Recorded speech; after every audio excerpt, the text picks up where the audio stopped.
ang iyong pag-aari, liabilities ang iyong pagkakautang, ang equity naman ang iyong kapital. At the other hand, yung income statement from the word itself, income, yung pinagkakitaan or revenue, and then expense or disbursement o iyon naman ang inyong mga gastos. Okay tayo sa two types of financial statements? Okay po tayo doon. For now, ang focus natin is the income statement, which is the usual operation po ng inyong simbahan. So, ano po ba ang nilalaman? Or ano yung mga normal balances na rin ang sasabihin ko?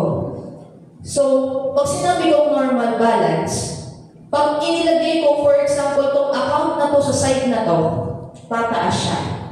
Debit or credit lang yan eh. Pag nilagay ko, for example, si asset sa debit, tataas siya o madadagdagan siya. Pag nilagay ko ang credit side ko ay income, doon ko nilagay si income, ibig sabihin, may pumapasok sa akin, may income ako. Pag si expense, lagi naman nasa debit, lagi akong may ginagastos. Okay po ba tayo? So, tandaan lang natin ang accounting formula para malaman natin, dapat debit equals credit eh. So, ang debit is asset, expense, or disbursement, and withdrawals or drawings. And then, ang credit ay liabilities, capital or equity, income, or revenue. So, ito yung sinasabi kong accounting formula. Para mas madaling tandaan, debit, credit, AD equals LCR. Tandaan mo lang, AD. O alam mo na yung kasunod, LCR. Okay? So, dapat, ang lahat ng nasa kanan, pareha sa kaliwa, para hindi lumubog ang pangka. Okay? Patas dapat lagi, debit equals credit, AD equals LCR. Okay po tayo? So ngayon, mag-jump po tayo sa income statement, pero i-preview ko, syempre, ang mga laman. Hindi lang siya asset liabilities, hindi lang siya ganun. Meron pang mga accounts na nasa ilalim nun.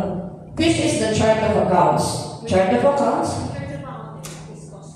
Yes, ayan ko na. So this chart of accounts is designed to facilitate the recording and summarization of transactions and the preparation of financial reports.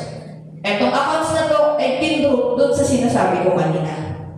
The good thing of our system, kahit anong chart of accounts na gusto mong ilagay sa system mo, basta properly group, basta properly map, and abiding with the policies and guidelines with your diocese, pwedeng ilagay sa system.